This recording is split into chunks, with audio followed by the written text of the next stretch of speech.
Hello students, last chapter में हमने पढ़ा था immunology, introduction, definition and history. आज हम पढ़ेंगे टाइप्स ऑफ इम्यूनिटी। जैसा कि हमने लास्ट चैप्टर में पढ़ा था, व्हाट इज़ इम्यूनिटी। इम्यूनिटी क्या है? इम्यूनिटी हमारे शरीर की वह क्षमता है जो कि हमारे शरीर में प्रवेश करने वाले विभिन्न सूक्ष्मजीव, उनसे उत्पन्न विषैले पदार्थ एवं अन्य बाह्य तत्व जो कि हमारे शरीर में नुकसान पहुंचा के विभिन्न बीमारियां पैदा करते हैं, उन्हें नष्ट करने की क्षमता इम्यूनिटी या प्रतिरोधकता कहलाती है। इम्यूनिटी जो होती है बेसिकली 2 टाइप्स की होती है। फर्स्ट, नॉन स्पेसिफिक जनरल या innate immunity. Innate immunity means वह इम्यूनिटी जो कि बाय बर्थ या जन्म से ही हमारे शरीर में उपस्थित होती है। जनरल सामान्य प्रकार की या अविशिष्ट प्रकार की, अर्थात ये इम्यूनिटी जो होती है सभी सूक्ष्मजीव व इन्फेक्टिव एजेंट्स के अगेंस्ट समान रूप से कार्य करती है। जितनी भी इम्यून सेल्स होती हैं, इन्नेट इम्यूनिटी से रिलेटेड जितनी भी इम्यून सेल्स होती हैं, वो सभी प्रकार के माइक्रो ऑर्गेनिज्म जो होते हैं उनको नष्ट करने की क्षमता रखती है। बेसिकली हमारे जेनेटिक कॉन्स्टिट्यूशन में इस प्रकार के जीन्स पाए जाते हैं जो कि इन्नेट इम्यून सेल्स का निर्माण करते हैं। सेकेंड है स्पेसिफिक एक्वायर्ड या इंड्यूस्ड इम्यूनिटी। एक्वायर्ड मीन्स जो कि बाय बर्थ हमारे शरीर में नहीं होती है, इसे बाद में लाइफ में हम एक्वायर करते हैं, इसे लेते हैं, उसे इंड्यूस किया जाता है। अर्थात जब भी हमारे शरीर में कोई भी माइक्रो ऑर्गेनिज्म सूक्ष्म जीव एंटर करता है तो उसके अगेंस्ट जो एक विशेष प्रकार की इम्यूनिटी जो होती है वो उत्पन्न होती है, जिसे कि एक्वायर्ड इम्यूनिटी या इंड्यूस्ड इम्यूनिटी कहते हैं। इट इज़ ए स्पेसिफिक, अर्थात एक विशेष प्रकार की इम्यूनिटी जो डेवलप हुई है वो एक विशेष प्रकार के माइक्रो ऑर्गेनिज्म या फॉरेन पार्टिकल के अगेंस्ट ही काम करेगी, उसे ही नष्ट कर सकती है। वह दूसरे प्रकार के सूक्ष्मजीव को नष्ट करने की क्षमता नहीं रखती है। So it is very specific to particular any micro organism और फॉरेन पार्टिकल।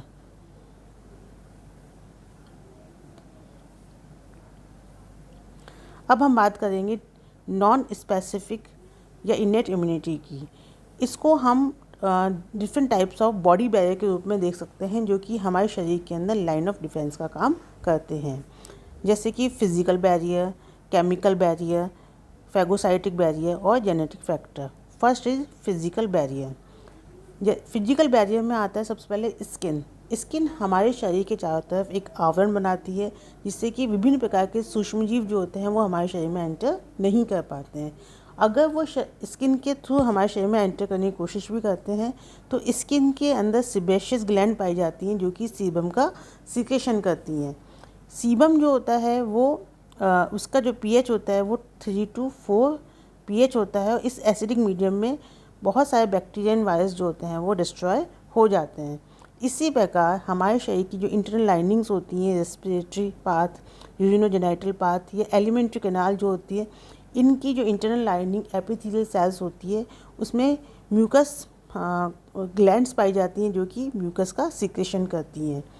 ये म्यूकस जो होता है ये स्टिकी होता है और इसका पीएच भी काफ़ी कम होता है, जिसके अंदर बहुत सारे माइक्रो ऑर्गेनिज्म ट्रैप हो जाते हैं और डिस्ट्रॉय कर दिए जाते हैं।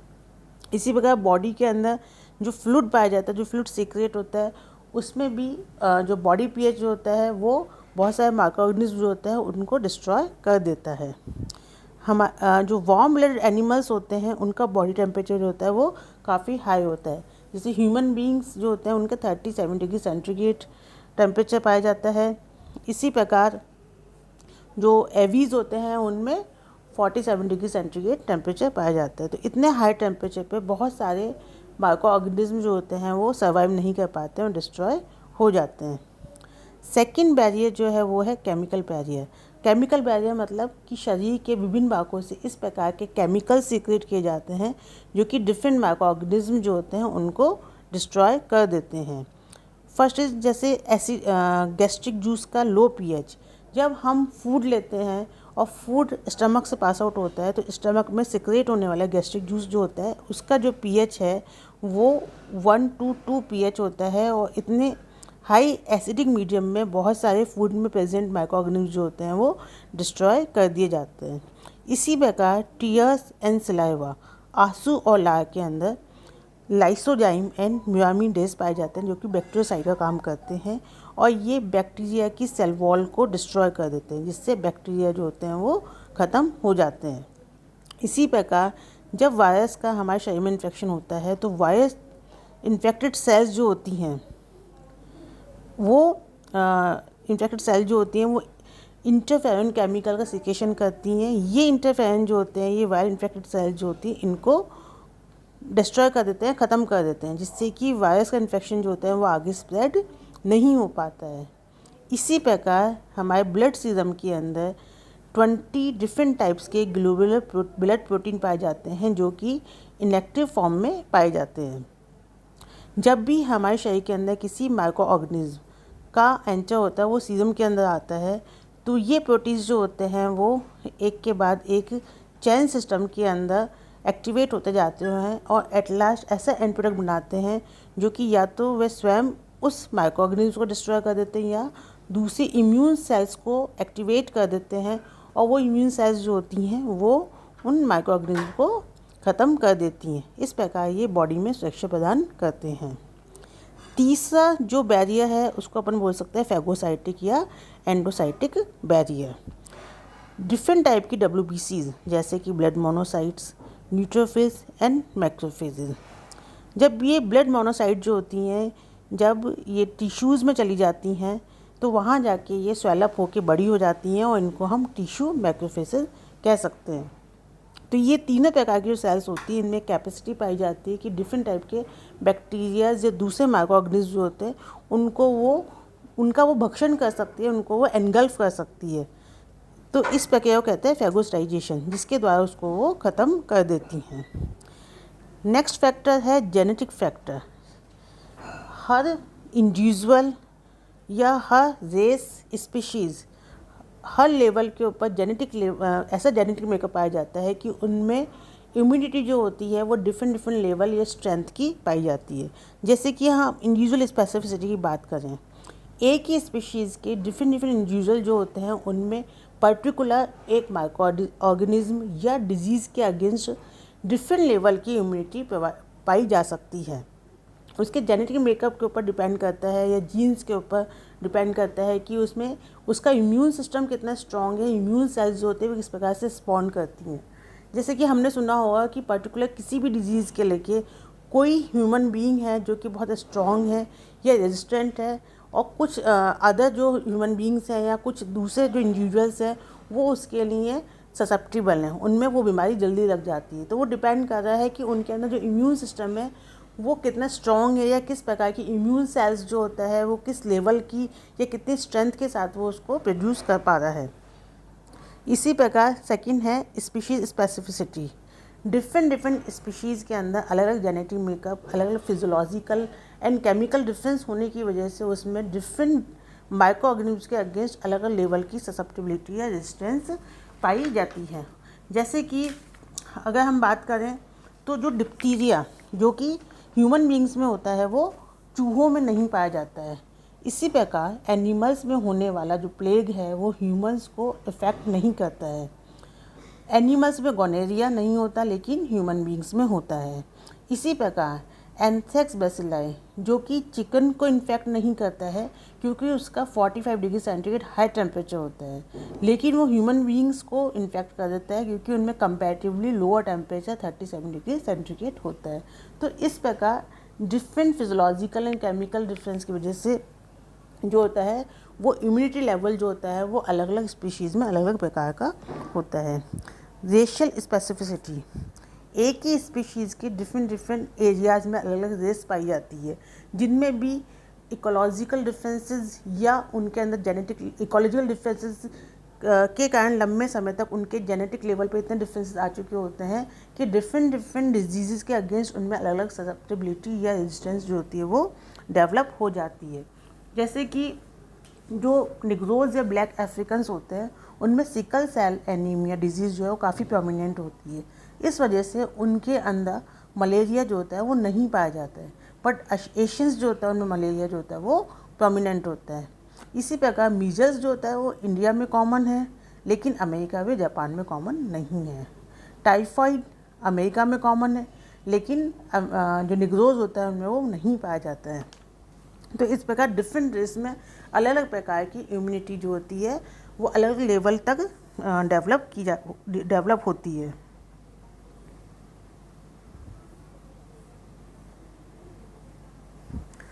जब इस तरह की जब भी कोई माइक्रो ऑर्गेनिज्म जो होता है या कोई एंटर करता है, किसी प्रकार इन्फेक्शन होता है, तो विभिन्न प्रकार के इम्यून रिएक्शंस होती है, जैसे कि इन्फ्लामेटरी रिस्पॉन्सेज होते हैं, जैसे कि टिश्यू डैमेज, जहाँ भी जिस बॉडी में जिस जगह इन्फेक्शन हुआ है, जिस एरिया में इन्फेक्शन हुआ है, तो वहाँ पे जब एंटीजन या माइक्रो ऑर्गेनिज्म या इम्यून सेल्स के बीच में जब रिएक्शंस होती है तो उससे टिश्यू डैमेज होता है। साथ में जैसे अदर रिएक्शन जैसे कि वैसोडाइलेशन मतलब कि जो ब्लड कैपिलरीज होती है उसमें ब्लड फ्लो जो होता है वो बढ़ जाता है, जिसकी वजह से रेडनेस कॉज होती है। उस एरिया का वो एरिया जो होता है वो लाल हो जाता है। उस एरिया की जो कैपिलरीज होती हैं उनकी परमेबिलिटी जो होती है, पारगम्यता वो बढ़ जाती है, जिसकी वजह से जो सीजम होता है वो कैपिलरीज से होके एक्स्ट्रा सेलुलर स्पेस में आके टिश्यूज़ में इकट्ठा हो जाता है और टिश्यूज़ में स्वेलिंग को कॉज करता है। अगर एक पर्टिकुलर एरिया में स्वेलिंग हो रही है तो उसे हम एडिमा कहते हैं। अगर पूरी बॉडी के अंदर स्वेलिंग होती है तो उसे हम अर्टिकेरिया बोलते हैं। उससे वो एरिया जहाँ की इन्फेक्शन हुआ है वहाँ पे इम्यून सेल्स एंड जो टिश्यू जो डैमेज हुआ है उन इंजर्ड सेल्स के द्वारा कुछ केमिकल सिक्रेट किए जाते हैं, जैसे कि हिस्टामिन, काइनिन, ब्रेडिकाइन, जो कि पेन कॉज करते हैं और साथ में बॉडी टेम्परेचर को भी इंक्रीज़ कर सकते हैं। तो इस प्रकार अगर हम इन्फ्लामेटरी रिस्पॉन्सेज देखें तो वो किस प्रकार के हो सकते हैं? Redness, swelling, pain, body temperature increaseness. तो इसको हम कैसे याद कर सकते हैं? RTDC। R for rubor redness, T for tumour swelling, D for dolor pain, C for calor heat. अगर इन्फ्लेमेटरी रेस्पॉन्सेज जो होते हैं वो हाई लेवल के हो जाते हैं, जो पर्टिकुलर बॉडी एरिया या पार्ट जो होता है उसका फंक्शन भी लॉस हो सकता है।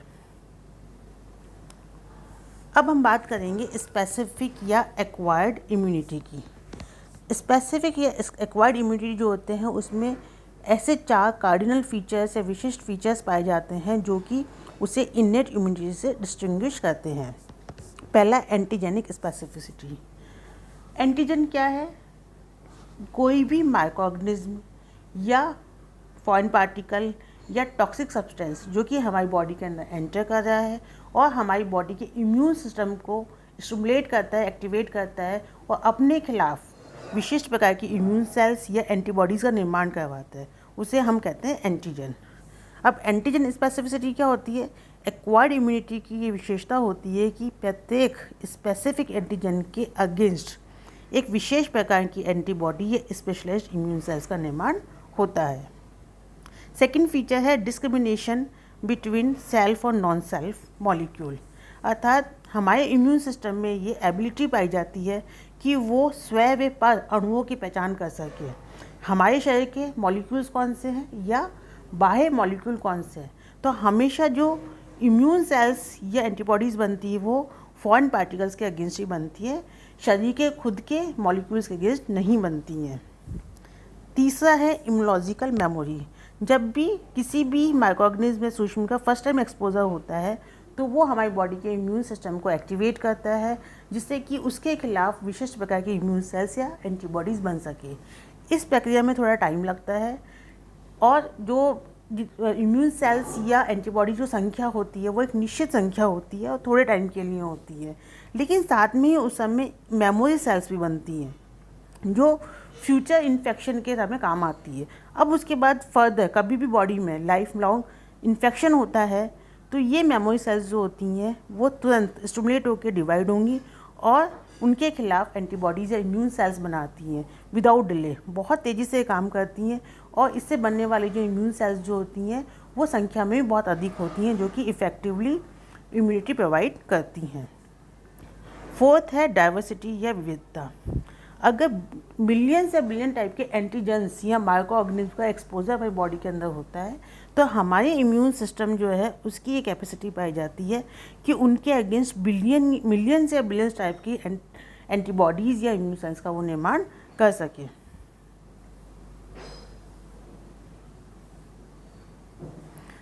अब हम बात करते हैं एक्वायर्ड इम्यूनिटी जो है उन्हें हम 2 पार्ट्स में डिवाइड कर सकते हैं। पहला है नेचुरल एक्वायर्ड इम्यूनिटी एंड दूसरा है artificial acquired immunity.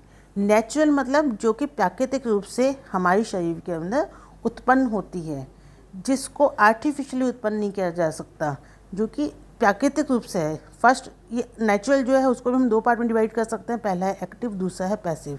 Active by antigenic stimulation, अर्थात हमारी बॉडी के अंदर नेचुरली मतलब प्राकृतिक रूप से मतलब कि उसमें किसी ह्यूमन जो है, ह्यूमन बीइंग जो है उसका कोई ऐड नहीं होता है। बाहर कहते नेचुरल रूप से कोई भी किसी भी माइक्रो ऑर्गेनिज्म या किसी सूक्ष्म जीव का जब हमारी बॉडी के अंदर इन्फेक्शन होता है तो हमारा इम्यून सिस्टम जो होता है वो स्टिमुलेट हो जाता है और उसके अगेंस्ट एंटीबॉडीज़ या इम्यून सेल्स जो होता है वो बनाना शुरू कर देता है। सेकंड है पैसिव। पैसिव मतलब कि ये नेचुरली बॉडी के द्वारा बन रही है, लेकिन जिस बॉडी जैसे एक जो ह्यूमन बीइंग इंडिविजुअल है उसको वो पैसिव में बने, वो खुद नहीं बना रहा है, उसको किसी दूसरे से मिल रही है। जैसे कि मदर टू इन्फेंट, प्रेगनेंसी के समय पे या आफ्टर डिलीवरी जो इन्फेंट होता है उसको प्लेसेंटा के थ्रू या कोलोस्ट्रम जो मिल्क होता है उसके थ्रू जो होता है उनको रेडीमेड एंटीबॉडीज़ या इम्यून सेल्स जो होते हैं वो मिल्क के थ्रू या प्लेसेंटा के थ्रू मिल जाती हैं। जैसे कि डिप्थीरिया, पोलियो, रूबेला, ये कुछ ऐसे माइक्रो ऑर्गेनिज्म हैं जिनके खिलाफ एंटीबॉडीज़ या इम्यून सेल्स जो होती है वो इन्फेंट को मदर से प्रोवाइड कर दी जाती है, जो कि वो उसको कुछ महीनों की इम्यूनिटी जो होता है वो प्रोवाइड कर देता है। इन्फेंट जो होता है वो पैसिवली से ले रहा है, उसकी खुद की बॉडी जो होती है वो उसको नहीं बना रही है। सेकेंड इम्यूनिटी जो है एक्वायर्ड इम्यूनिटी वो है आर्टिफिशियल एक्वायर्ड इम्यूनिटी। आर्टिफिशियल का मतलब ये है कि नेचुरल रूप से हमारी बॉडी के अंदर ये इम्यूनिटी जो है वो इवोक नहीं हो रही, स्टिमुलेट नहीं हो रही, इसको आर्टिफिशियली इवोक किया जाता है, इंड्यूस किया जाता है। जैसे इसमें भी हम 2 तरह की देख सकते हैं, फर्स्ट है एक्टिव, दूसरा है passive. Active induced by vaccines.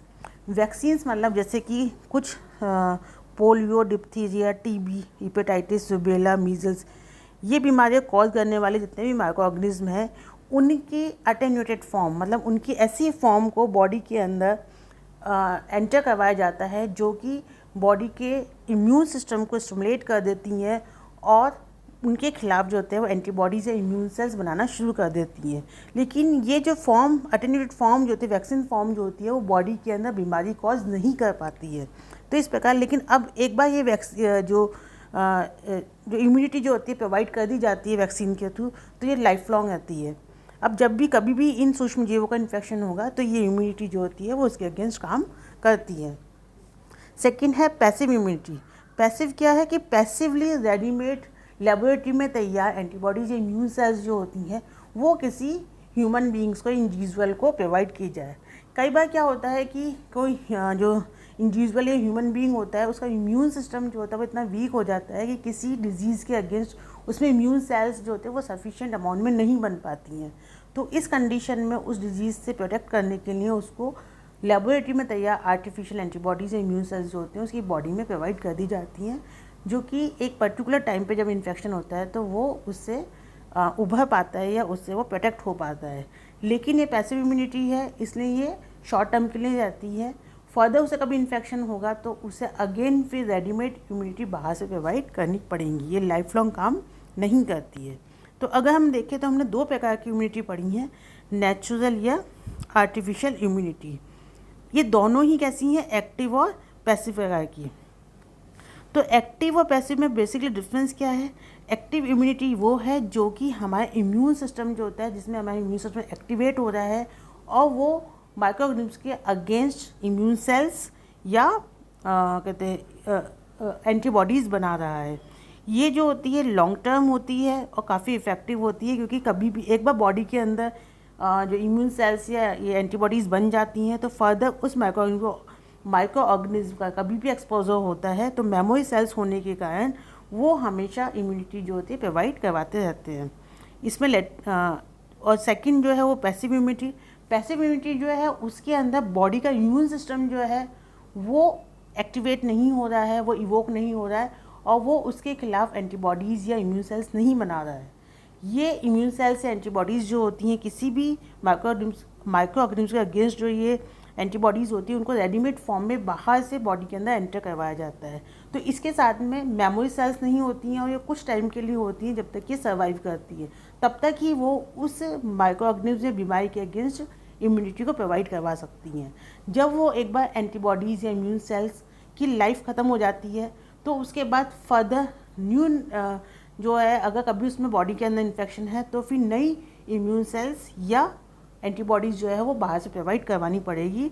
Body का इम्यून सिस्टम जो है वो उसे खुद एक्टिवेट नहीं कर सकता, उसे नहीं बना सकता। तो इस तरीके से हमने पढ़ा कि क्या है आज एक्टिव इम्यूनिटी और पैसिव इम्यूनिटी और नेचुरल एंड आर्टिफिशियल इम्यूनिटी। तो ये हैं टाइप्स ऑफ इम्यूनिटी। अब नेक्स्ट चैप्टर में हम पढ़ेंगे antigen, what is antigens and types of antigens. Thank you.